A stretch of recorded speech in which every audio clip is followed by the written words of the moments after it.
आज हम लोग चर्चा करेंगे इकोनॉमी में मुद्रा प्रसार स्फीति तथा मुद्रा संकुचन की। तो आइए देखते हैं कि मुद्रा प्रसार या स्फीति संकुचन या मुद्रा है क्या। तो देखिए, कोई भी वस्तु है तो आप जानते हैं कि किसी भी वस्तु का जो मूल्य होता है, किसी भी वस्तु का जो मूल्य होता है वह मूल्य किसके द्वारा निर्धारित किया जाता है?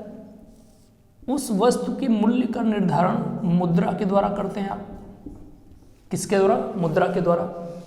यानी कोई भी वस्तु है तो उस वस्तु का जो मूल्य है उस वस्तु में निहित है, लेकिन उस वस्तु का मूल्य किसके द्वारा मापा जा रहा है? मुद्रा के द्वारा।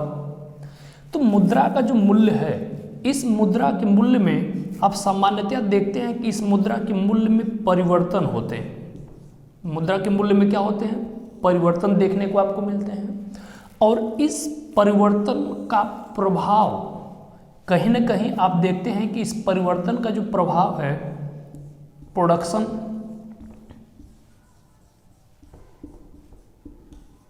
उत्पादन पर,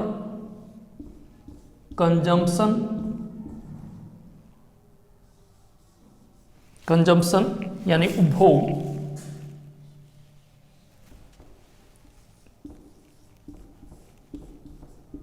उत्पादन, उपभोग, डिस्ट्रीब्यूशन,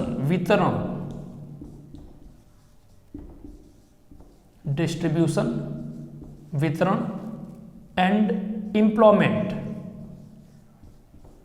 रोजगार पर पड़ता है।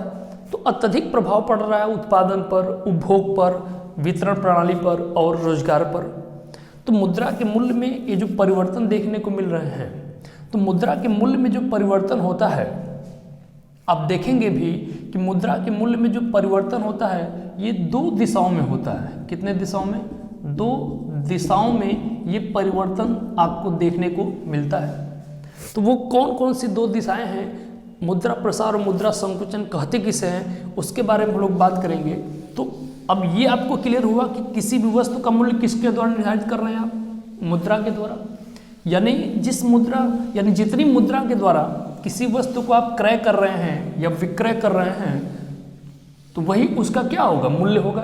तो उस मुद्रा के मूल्य में परिवर्तन हो रहे हैं और आप देख रहे हैं कि मुद्रा के मूल्य में परिवर्तन होने के कारण प्रोडक्शन, डिस्ट्रीब्यूशन, कंजप्शन या अन्य सेक्टर में प्रभाव पड़ रहे हैं। तो कहीं ना कहीं अब वो जो प्रभाव हो रहा है, यानी मुद्रा के मूल्य में जो परिवर्तन हो रहे हैं, वो परिवर्तन जो है दो दिशाओं में आपको देखने को मिलते हैं। कितने दिशाओं में? दो दिशाओं में परिवर्तन देखने को मिलते हैं। तो दो दिशाओं में जो परिवर्तन हो रहा है, दो दिशाओं में परिवर्तन जो हो रहा है उससे क्या होता है? जो मूल्य में परिवर्तन होता है, तो मूल्य में जो परिवर्तन हो रहे हैं तो दो प्रकार के, जैसे एक तो सामान्य मूल्य स्तर में एक तरफ वृद्धि हो जाती है, सामान्य मूल्य स्तर में वृद्धि, और दूसरी तरफ सामान्य मूल्य स्तर में कमी देखने को आपको मिलते हैं।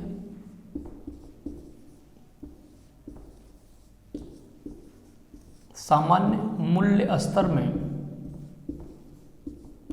कमी, यानी एक तरफ आप देख रहे हैं कि सामान्य मूल्य स्तर में वृद्धि आप देख रहे हैं, दूसरी तरफ आप देख रहे हैं सामान्य मूल्य स्तर में कमी आप देख रहे हैं। तो सामान्य मूल्य स्तर में वृद्धि का मतलब क्या है? इसका मतलब कि सामान्य मूल्य स्तर में वृद्धि का मतलब है कि वस्तुओं के मूल्य में वृद्धि। किसमें? वस्तुओं के मूल्य में, वस्तुओं के मूल्य में वृद्धि का होना।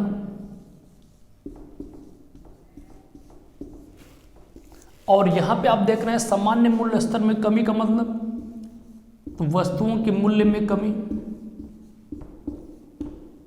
वस्तुओं के मूल्य में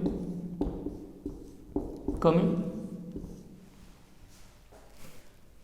अब ये जो वस्तुओं के मूल्य में वृद्धि हो रही है, इसी वस्तुओं के मूल्य में जो वृद्धि हो रही है, इसी को मुद्रा प्रसार कहा जाता है।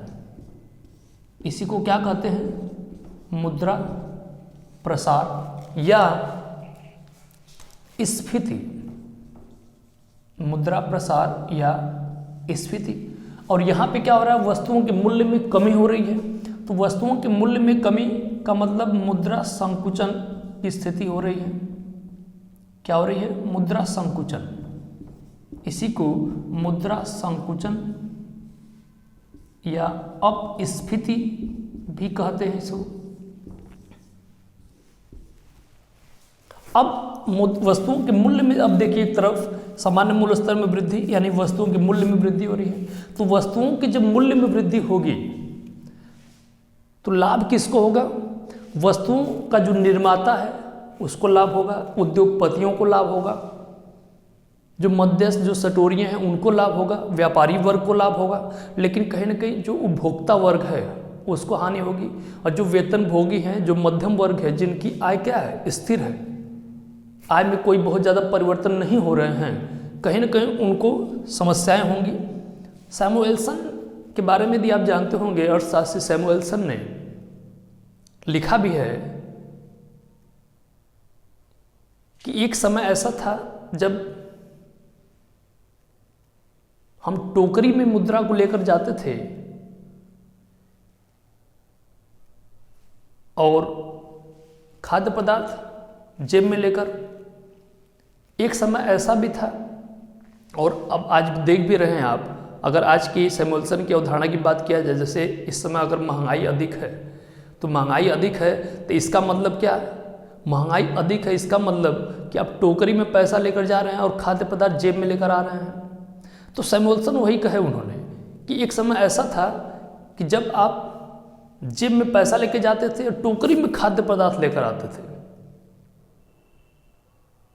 लेकिन अब एक ऐसा समय आ गया, यानी महंगाई बढ़ने के कारण क्या हो रहा है कि आप टोकरी में मुद्रा को लेकर जा रहे हैं और जेब में खाद्य पदार्थ को लेकर आ रहे हैं। बड़ा ही अच्छा उन्होंने लिखा है। तो कहीं ना कहीं महंगाई बढ़ने के कारण किसी को लाभ भी होता है, किसी को हानि भी होती है, यानी मुद्रा प्रसार की स्थिति आप देख रहे हैं। मुद्रा के मूल्य में कमी हो रही है, यानी वस्तुओं के मूल्य में वृद्धि होने का मतलब क्या? मुद्रा के मूल्य में कमी। मुद्रा के मूल्य में कमी। तो मुद्रा के मूल्य में कमी हो रही है, इसका मतलब जहां किसी भी वस्तु को जहां आप 10 रुपये में खरीदते थे, अब वो वस्तु आपको 10 रुपये में नहीं मिलेगी, 15 रुपये में मिलेगी, 20 रुपये में मिलेगी। महंगाई होने के कारण, वस्तुओं के मूल्य में वृद्धि होने के कारण, तो मुद्रा का जो मूल्य है वो क्या हो गया? कम हो गया। अब उस मुद्रा के आधार पर जो आप खरीदते थे पहले, उस वस्तु को आप क्रय नहीं कर सकते हैं, यानी मुद्रा के मूल्य में क्या हो गई? कमी हो गई। और यहाँ पे देख रहे हैं कि वस्तुओं के मूल्य में कमी, तो मुद्रा के मूल्य में वृद्धि होगी। तो मुद्रा के मूल्य में वृद्धि होगी, तो मुद्रा के जब मूल्य में वृद्धि होगी तो कहीं ना कहीं उपभोक्ता वर्ग जो है उसको लाभ होगा, उपभोक्ता वर्ग को लाभ होगा। लेकिन व्यापारियों को क्या होगा? व्यापारियों को हानि होगी। जब व्यापारी वर्ग को हानि होगी तो उत्पादन पर प्रभाव पड़ेगा, बेकारी की समस्या उत्पन्न होगी। तो कहने का तात्पर्य है कुल मिला जुलाकर कि मुद्रा प्रसार और मुद्रा संकुचन ये दोनों समाज के लिए हानिकारक होते हैं। मुद्रा प्रसार और मुद्रा संकुचन दोनों क्या होते हैं? समाज के लिए हानिकारक होते हैं। न ज़्यादा मुद्रा प्रसार होना चाहिए, मुद्रा स्फीति, और न ही ज़्यादा मुद्रा अपस्फीति होनी चाहिए। दोनों में संतुलन होना चाहिए।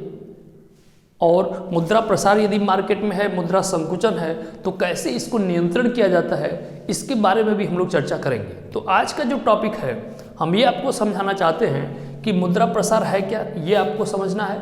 मुद्रा संकुचन क्या है, आपको ये समझ में आ रहा है। तो मुद्रा प्रसार और मुद्रा संकुचन ये आपका टॉपिक क्लियर हुआ। और कल हम लोग इसको रिवीजन करने के बाद 2 मिनट, उसके बाद हम लोग बात करेंगे कि मुद्रा प्रसार या मुद्रा संकुचन की स्थिति अगर बन रही है तो उसको नियंत्रण की नीति क्या होनी चाहिए। तो आज के लिए इतना ही। जय हिंद, जय भारत।